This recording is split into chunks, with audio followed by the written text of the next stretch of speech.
Hello guys, in this tutorial you will learn how you can blur a video clip in the Metal TV screen recording and video game recording application. So let us guide you through this. So navigate to the Metal TV app, log into your account, select the library on the left hand side, and go through your in-game recordings to open the given one through the editor here. So click into these three dots, select open an editor.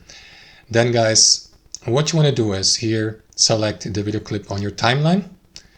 You may also set a split here, for example, to blur only one specific part of the video clip. So let us blur everything up until the 2-second mark here. Right click, select split. Then select the first half here, right? And adjust the blurring intensity. To do that, navigate to filters.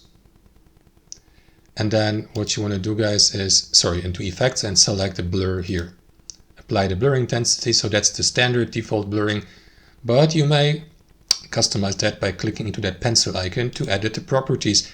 And here adjust the intensity of the blurring, as you can see, like that, the kernel size, and also the quality, whatever that means. And if you don't like that setup, reset to default. And that's basically it, guys. So that's how I do it. Thanks for watching, and I'll see you next time.